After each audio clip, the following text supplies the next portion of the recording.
Hola futuros compañeros del Valhalla, bienvenidos un día más a mi canal, al canal de Rodex Norris, con los mitos de Cthulhu de HP Lovecraft. Y estamos en mitad de una persecución entre muchas comillas. ¿Por qué? ¿Por qué entre comillas? Porque no se sabe exactamente si están buscando a este hombre, que seguramente sí, pero realmente no hay indicios que digan exactamente que van a por él. No sé, es raro. Y diréis, ¿por qué estás hablando así de extraño? Es porque, entre otras cosas, voy a quitarme el micro de la boca. Y es porque ahora sí puedo gritar. Y es porque en algunas grabaciones aparece como que cuando el volumen llega a su punto más álcido, o sea, al máximo, suena un y me pone nervioso, así que mejor intento controlar un poquito más el tono de mi voz y ya está. Y seguimos, ¿vale? Antes de que pase cualquier gilipollez. No había acabado de cruzar la calle cuando vi que a lo largo de Washington Street avanzaba un grupo procedente del Distrito Norte.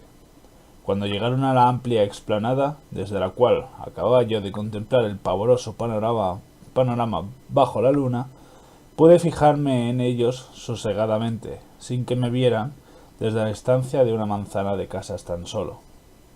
Me quedé aterrado ante la bestial deformidad de sus rostros, ante su forma casi animal de andar. Uno de los individuos se movía exactamente igual que un mono. Sus brazos largos rozaban el suelo de cuando en cuando. Otro, envuelto en extraños ropajes y tocado con una y tocado con una tiara, avanzaba a saltos. Me parecía el mismo grupo que había visto en el patio de Gilman House. Era, pues, la patrulla que más seguía de cerca mis pasos. Algunos se volvieron en dirección mía y yo me sentí traspasado de terror. Con un esfuerzo supremo, seguí la marcha bamboleante que había adoptado. Todavía ignoro si me vieron o no. Si me vieron, mi estratagema debió de dar resultado porque cruzaron la explanada sin cambiar de dirección y sin dejar de gruñir y farfullar en una jerga gutural y repulsiva absolutamente incomprensible. Una vez protegido por las sombras, seguí corriendo como antes y dejé atrás las casas ruinosas y fantasmales de aquel barrio desolado. Después crucé a la otra acera, doblé la esquina siguiente y me metí por Bales Street, pegado a los edificios. Pasé por delante de dos casas en cuyo interior había una luz. Una de ellas tenía abiertas las ventanas del piso superior, pero no me vio nadie. Al torcer por Adams Street sentí cierta tranquilidad, aunque me llevé un susto repentino, al ver salir a un hombre de un portal oscuro y venir directamente hacia mí haciendo eses. Pero iba demasiado bebido y ni siquiera me llegó a ver. De esta forma llegué sano y salvo a las lúgubres ruinas de los almacenes de Bank Street. ¿La calle de Banco se llama? No. Ni un alma se movía en la absoluta quietud de la calle junto a la garganta del río. El ruido sordo del salto de agua ahogaba totalmente el rumor de mis pasos. Había una buena tirada hacia la estación derruida.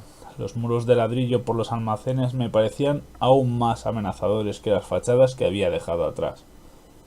Finalmente llegué a los arcos de la antigua estación, o lo que quedaba de ellos, y me fui directamente al extremo donde arrancaba la vía. Los raíles estaban oxidados y llenos de orín, aunque casi intactos. Más de la mitad de las traviesas estaban aún en buenas condiciones. Y supongo que traviesa se refiere al, a la parte de un raíl, supongo. O al raíl entero, no sé. Era muy difícil andar, y más correr, por una superficie semejante. De todos modos procuré adoptar mi paso al terreno, hasta que logré caminar con cierta rapidez. Me está entrando gases y espero que no los tire al puto micro, sino que los enmudezca un poco, en plan, o sea, para mí, en vez de que lo diga vosotros. Sé que sé que no sería la cosa de decíroslo, pero prefiero decíroslo por si acaso me callo durante un rato largo más de lo debido y decís, ¿qué ha pasado? Pues es por eso, ¿vale? Venga. Durante un trecho, la línea férrea se ceñía al borde del río para desembocar finalmente en un gran puente cubierto que cruzaba el precipicio a una altura de vértigo. El estado de este puente determinaría mi camino a seguir. Si era buenamente posible, lo cruzaría. Si no, tendría que aventurarme otra vez por las calles y buscar el puente más próximo, si aún era practicable. O sea, si ese está en buen estado, cruzas, si no, buscas otro puente, así hasta que consigas un puente al que pasar. Pues, teniendo en cuenta que estos bichos no necesitan puentes, puesto que no salen de Innsmouth, ¿me vas a contar tú? No sé. El viejo puente brillaba espectralmente a la luz de la luna. Las traviesas se... Traviesas, es que sigo sin saber qué dice con las traviesas. Se encontraban en buen estado, al menos en el primer tramo. Encendí una linterna y entré. Una nube de murciélago despavorido pasó por encima de mí y estuvo a punto de derribarme. A mitad de camino vi un peligroso vacío entre las traviesas. ¿Traviesas eran las tablas? No sé. Tablas de madera, quiero decir. Por un momento pensé que no lo podría salvar. Finalmente me arriesgué. Di un paso desesperado y por fortuna caí bien al otro lado. Cuando salí de aquel túnel horrible respiré con alivio. Los viejos raíles cruzaban River Street. Después describían una curva y se adentraban en una zona cada vez menos urbanizada, en la que a la vez disminuía también el nauseabundo olor a pescado que reinaba en todo Innsmouth. La gran profusión de matorrales y zarzas me obstaculizaban el paso y me desgarraba las ropas, aunque no por eso dejaba yo de agradecer su presencia, porque podía servirme de escondrijo en caso de peligro. No ignoraba que una buena parte de mi camino era visible desde la carretera de Rowley. Muy pronto empezó la región pantanosa. La vía la atravesaba sobre un terraplén de poca altura cubierto de una maleza algo menos tupida. Luego venía una especie de isla de terreno firme, algo más elevado, y la línea la atravesaba encajonada en una zanja obstruida por arbustos y zarzas. Daba gusto caminar protegido por la zanja, teniendo en cuenta sobre todo que, según había podido apreciar desde la ventana de Gilman, la línea férrea se hallaba en este punto peligrosamente próximo a la carretera de Rowley, la cual venía a cruzarla al final de la zanja para desviarse después y perderse de vista. Pero de momento debía actuar con prudencia. Antes de entrar en la zanja miré hacia atrás. Nadie me seguía. Los viejos campanarios y los tejados ruinosos de Innsmouth resplandecían grandiosos y etéreos bajo la mágica luz de la luna. Esta visión me hizo pensar en el aspecto que debió de tener el pueblo antes de que la tenebrosa sombra se abatiera sobre él. Luego miré el campo, y lo que vi me heló la sangre. Al principio me pareció observar cierto movimiento ondulante allá lejos, hacia el sur. Era como si una muchedumbre interminable saliese del pueblo por la carretera de Ipswich.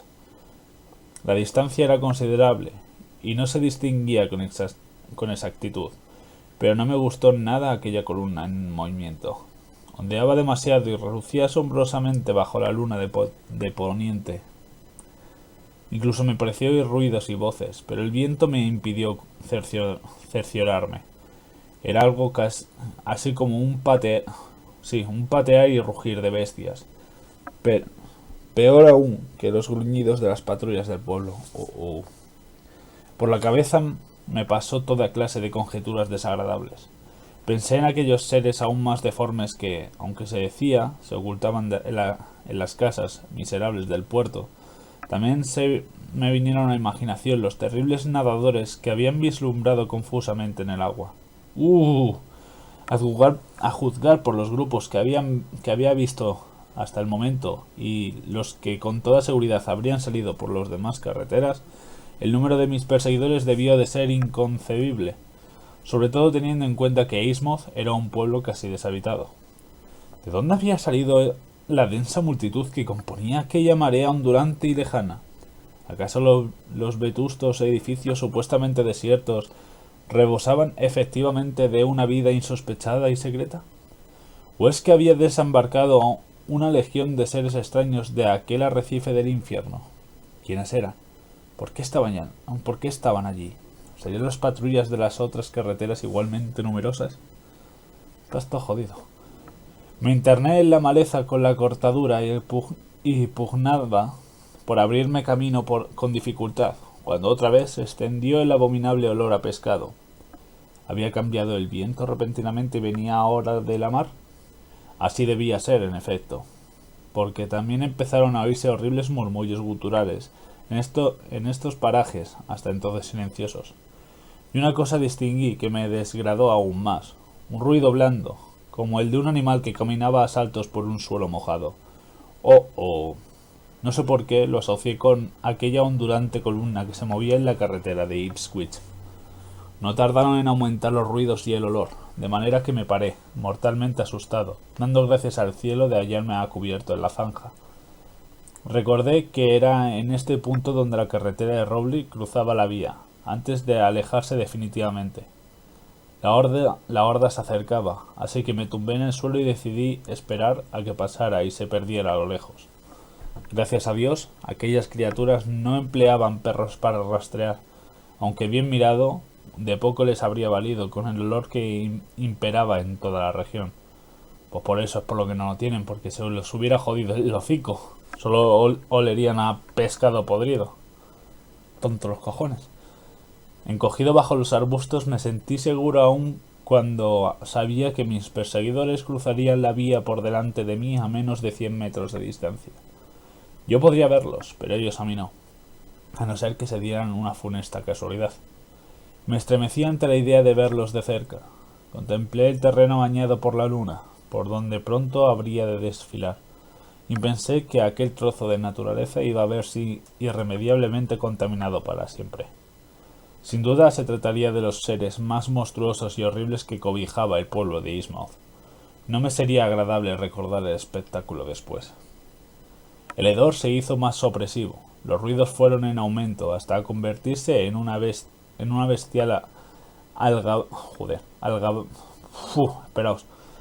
bestial algarabía de graznidos, aullidos y ladridos, sin el menor asomo del lenguaje humano. ¿Eran esas realmente las voces de mis perseguidores? ¿O llevaban perros después de todo? Sin embargo, yo no había visto ningún animal de 4 patas en mis paseos por Innsmouth. El ruido de cuerpos blandos y pesados se hizo mayor. Jamás me atrevería a mirar las monstruosas criaturas que lo producían. Mientras los oyese caminar, o saltar, por delante de mi escondite, mientras aquellos seres horribles no se perdieran en la distancia, mantendría los ojos firmemente cerrados. La borda estaba ya muy cerca. El aire vibraba de roncos gruñidos. El suelo casi se entremecía al ritmo extraño de sus pisadas. Contuve la respiración y concentré todas mis fuerzas en mantener los párpados apretados. Es decir, que estaba con los ojos cerrados, pero presionando los ojos. O sea, cerrando con fuerza los ojos. No sé si me estoy explicando. Ni siquiera hoy puedo afirmar de lo que sucedió a continuación fue una espantosa realidad o tan solo una pesadilla. Las ulteriores medidas represivas adoptadas por el gobierno a consecuencia de mis denuncias desesperadas permitirán suponer que, efectivamente, se trataba de una abominable realidad. Pero, ¿no es posible también que retome una alucinación en una atmósfera irreal e hipnótica como la que envolvía aquella ciudad poblada de espectros?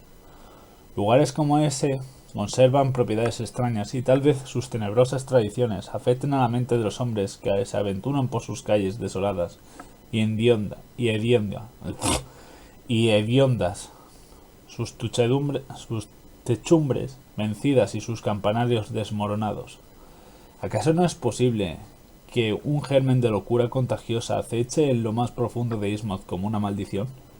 ¿Quién sería capaz de saberlo con certeza, después de haber oído la confesión de Zadok Allen? Por cierto, que las autoridades del gobierno jamás encontraron al pobre Zadok, ni supieron explicar lo que había sido de él. ¿Dónde acaba la locura y empieza la realidad? ¿Es posible que incluso mi último temor no sea más que una engañosa ilusión? Pero voy a intentar describir lo que me pareció ver aquella noche, bajo la burlesa luz de la luna, el desfile de toda una cohorte de endriagos que, realidad o no, apareció por la carretera de Rowley mientras permanecía agazapado entre las zarzas. Porque, como es natural, mi propósito de permanecer con los ojos cerrados fracasó rotundamente. Era ridículo proponerme una cosa así. ¿Qué iba a estarme sin mirar mientras una legión de seres deformes cruzaban a salto torpes, aullando y croando a 100 metros escasos de donde me encontraba yo? Antes de que apareciera me creí preparado para afrontar lo peor. No había visto bastantes cosas desagradables en términos de un día, y no imaginaba que fuera posible que superasen en monstruosidad y deformidad a los que me habían perseguido por las calles. Logré mantener los ojos apretados hasta el roncor clamor se hizo ensordecedor. Eso me ha parecido un pareado. Pasaban en ese momento por delante de la zanja, en el cruce de la carretera y la vía. Entonces no pude resistir más y abrí los ojos. Eso fue el fin. Desde entonces siento que mi equilibrio mental se ha roto para siempre y que he perdido toda confianza con la integridad de la naturaleza y el espíritu del hombre. Ni daba crédito al extraño relato del viejo Zadok. En sus menores detalles habría podido imaginar la realidad demoníaca y blasfema que presencié. Intencionalmente estoy procurando... ¡Au! Me he mordido. Intencionalmente estoy procurando soslayar el horror de describirla. ¿Es posible que sobre este planeta se hayan engendrado tales abominaciones y que unos ojos humanos hayan visto en carne y hueso lo que hasta ahora pertenecía solamente al reino de la pesadilla y la locura? Y sin embargo lo vi. Era una manada interminable de seres inhumanos que avanzaban a brincos, graznando y volando bajo el reflejo espectral de la luna. Una zarabanda grotesca y maligna de delirante fantasía. Unos llevaban enormes tiaras doradas. Sí. Otros iban ataviados con ropajes extraños. Había uno, el que iba en cabeza, que vestía una amplia levita, no sé qué coño es una levita, que no conseguía disimular su enorme joroba, y un pantalón a rayas, un sombrero de fieltro coronado, el sombrero de fieltro, sí, coronaba el bulto deforme que hacía las veces de cabeza. ¿En serio? Tenía todos un color gris verdoso, con el vientre blanquecino. La mayoría era de piel reluciente y resbaladiza, y sus dorsos jorobados estaban cubiertos de escamas. Sus figuras recordaban vagamente al antropoide, pero sus cabezas parecían de pez, con unos ojos prodigiosamente saltones que no parpadeaban jamás. A ambos lados del cuello les palpitaban las agallas y sus grandes zarpas tenían dedos palmeados. Brincaban de manera irregular, unas veces erguidos, otras a cuatro patas. Su voz era una especie de aullido o graznido, pero evidentemente constituía un lenguaje con todos los matices de expresión que le faltaba a sus semblantes impasibles. Perdón. Y no obstante, pese a su monstruosidad, me resultaban en cierto modo familiares. Demasiado bien sabía yo quiénes eran. ¿Acaso no tenía aún fresca de mi memoria la imagen de la tierra de Newburyport? Se trataba de los mismos peces ranas, cuyas imágenes abominables ornaban las joyas de oro, pero vivos y en todo su horror. Y de repente comprendí por qué razón me impresionó tantísimo el sacerdote de la tiara que vislumbré en la cripta de la iglesia. Esa fue la visión fugaz de la horda impura. Eran miles y miles, perdón por eso, verdaderos enjambres, aunque desde mi escondite no podía abarcar toda la carretera. Por fortuna, un momento después se borró de mis ojos aquella visión dantesca y sufrí un desvanecimiento misericordioso, el primero en toda mi vida. Es decir, va a tener más, ¿no? Bueno, ya hasta aquí el capítulo de hoy. ¡Ah, Roder! 20 minutos. Bueno, ni eso, cabrón, ¿por qué? Porque estamos pasando al capítulo 5 y quiero empezar porque el capítulo 5 va a ser el final de la historia, así que prefiero dejarlo todo ordenadico. Que realmente no es porque quiera tenerlo ordenado, sino porque quiero que esto se ponga así, ¿vale? Bueno, espero que hayáis disfrutado muchísimo de este capítulo. En el siguiente capítulo veremos lo lo que nos puede enseñar este libro sobre el final de este hombre, la historia de este hombre, aunque creo que va a vivir el pobre, porque dice que es el primero de sus desmayos, y eso es porque va a tener más. Así que nada más que contar, muchas gracias por haber visto, recordad eso no es gratis, así que aprovechaos de ello. Un fuerte abrazo y hasta el siguiente capítulo. Adiós. Al final sí que han sido 20 minutos, fíjate. Adiós.